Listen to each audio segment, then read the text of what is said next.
9 of the Pacific Cup tournament in Monday's qualifying round in the rookie division. I am definitely qualifying today. I had no intention of qualifying today when I started off, but the round's been going good, so hole number 3 changed me. We're on Maple Bay, hole number 9. You know, I got this hole a bunch of times. I literally got this hole. I wasn't even thinking that it was a tournament hole. But I ended up on this hole, I don't know how many times.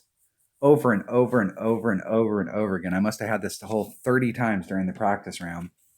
And I was just dinking around on it. I never once brought out a big ball to work out the stuff. I always came at it with a marlin. I'm a big fan of getting down into this area. And I'm a big fan of doing that with either a QB or a rock. And I've traditionally taken this shot with a QB. And what I do is that I'm going to bring a QB. You can bring a QB and a Kingmaker. And I set up on this transitional line right here. I set my QB up so that I'm blue ring off. So it's 3 rings off of the transitional line. And my ball guide's going out like this. Max topspin.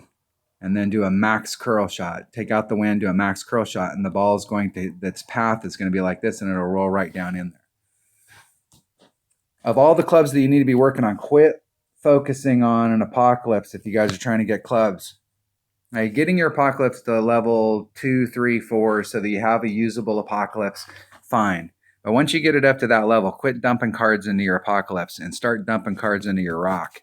You need to get your rock to level 8.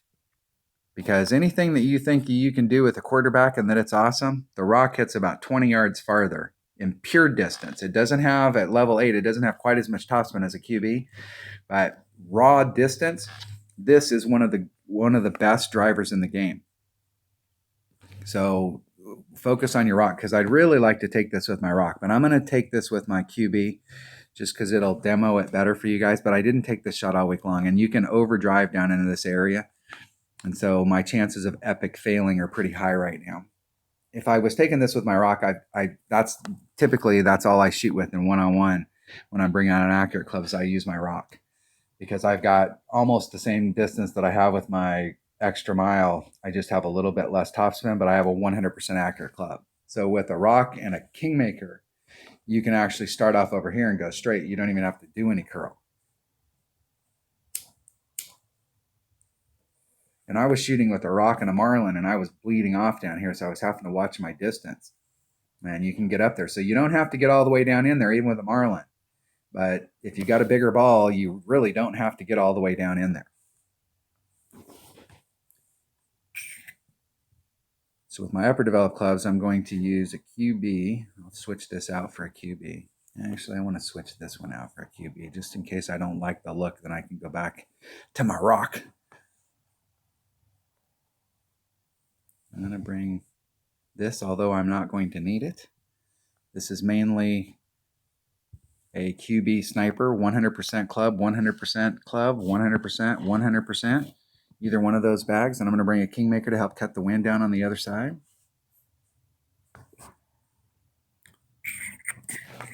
Let's see how this shot goes.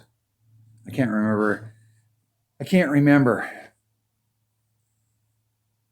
I know that when I like to do these types of shots like this, where you're putting curl on a ball to try and bring it back to the fairway with how much change there is down there, I like to set them up so that I can do max curl.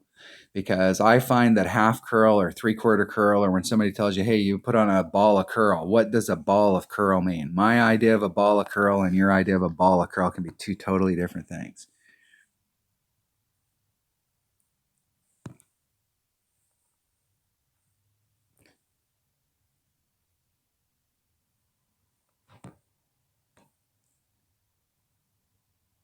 Got 3 rings off down here, and I have no idea. This just doesn't seem... Seems like I'm going to bleed off. Like I'm way too far into it.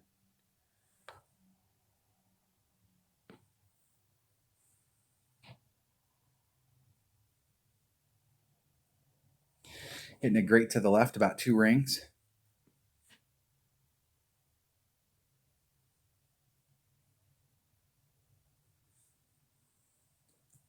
that's the thing I like about using 100% accurate clubs is if you hit a 2-ring great with an extra mile, whatever shot you set up, you're probably going to end up in the rough.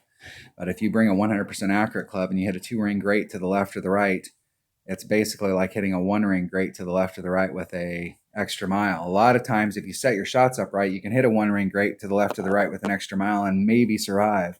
But you hit a 2, you're sunk. But with a 100% accurate club, you can get away with that.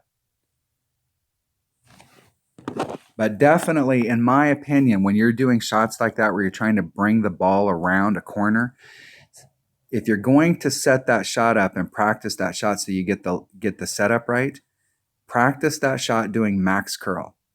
Because the next time you go there, you can put on max curl and it goes to the same spot. As opposed to going, okay, last time I put on half curl and what's half curl? Okay, I'm going to do a 10% adjustment to the cup.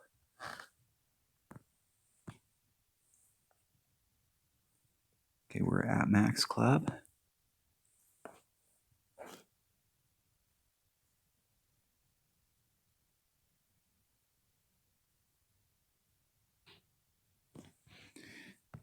I'm going to do a 10%, so that's going to be 2.4. So there's 2.5, so there's about 2.4.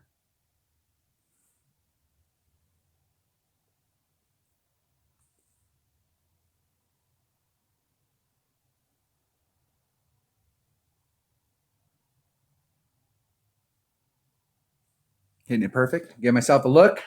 Get in the hole.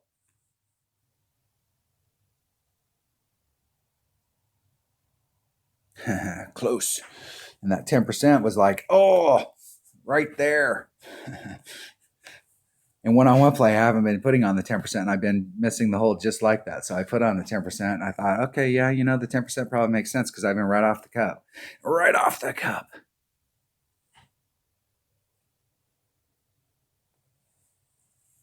And that's a number that I will continue to work. If I come to this hole again and I hit a perfect and I do that 10% and I'm off the cup, then I'm going to move off of that number. I'm going to change that number. The way the wind was blowing right there is I shouldn't have added the 10% and I could have been closer. 10% right there did not make the difference between where I was on the cup. So when you're doing a wood shot to get in like that, you can hit it perfect and still be off a little. So I'll keep working on these shots coming into the cup. But today's main focus was to make sure that I get the drive stuff set up so that I know what ball I'm bringing and what driver I'm bringing. And these wind adjustments, I just happen to be a little bit ahead of where I normally am throughout the week, just because I had good notes for a lot of these holes. And I'm not really too concerned about the shot coming into the cup. Today's main focus was to establish, because I'll redo my notes at the end of today. I'll go back and watch the round.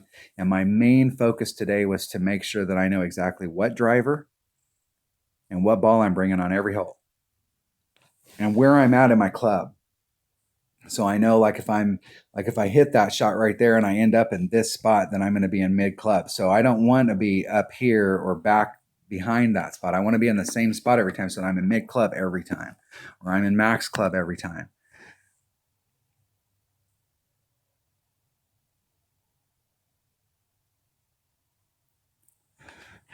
I think this hole's going to eat a lot of people's lunch, especially for people who are going the upper route. The lower route is a little more dangerous on the drive, but if you can get down in that pocket, you got it made in the shade. All right. That was hole number 9 of the Pacific Cup tournament and Monday's qualifying round of the rookie division. So I really do think the minimum score we're looking for here is -12. But hole number 1, these par 4s, there's 2 of the par 4s you're going to take. And if you can set yourself up right on hole number 7, really all 3 of the par 4s, you can put yourself in a position to get up there and get in and get one. And you're really going to have to pick up at least one of the par 4s on every side. So like when we talk about minimum score at -24, -12 to get in, -24, -24. If you come into the weekend round with a -12, -24 tiebreakers, in most brackets, that's going to put you pretty high up in tiebreakers in the bracket.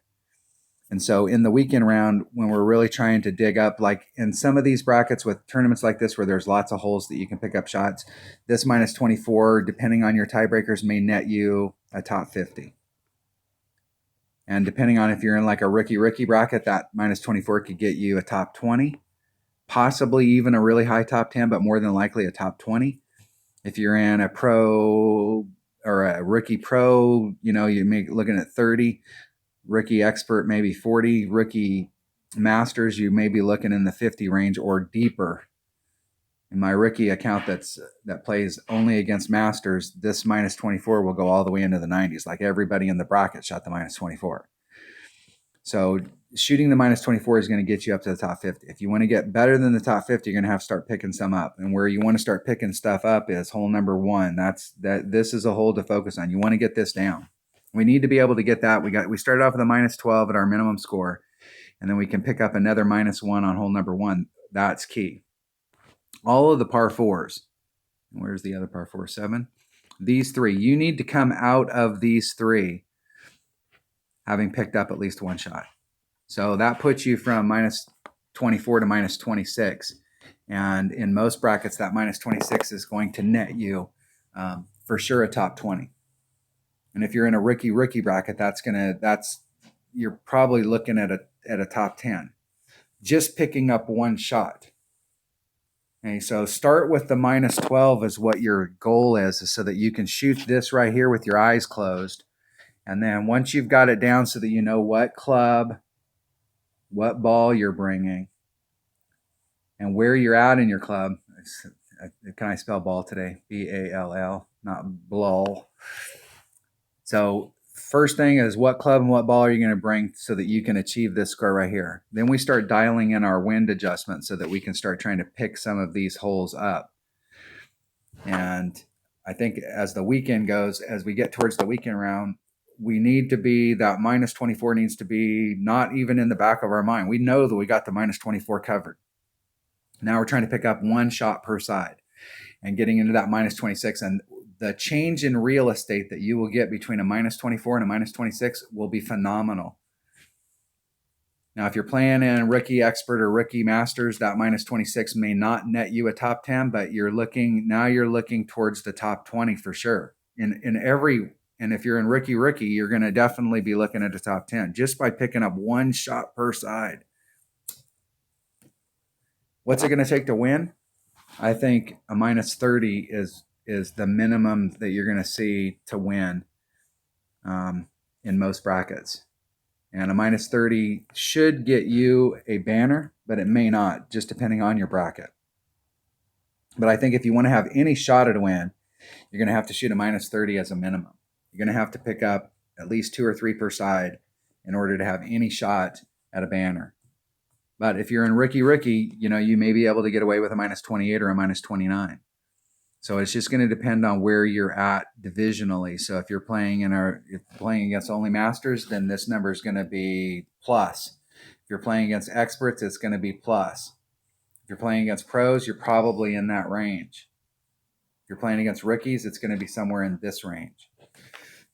So let's focus on the minus 12 minimum today in today's practice round or qualifying round, and just work to make sure that your notes are tight as far as what ball and what club you need. And then we can start, once you've got that established, then you can start really focusing on that second shot to see what it's going to take to get that ball to go in the hole. All right. Thanks for watching. If you're not a subscriber, hit subscribe down at the bottom. If you like the videos, hit the like. That always helps out the channel. And I'll catch you tomorrow.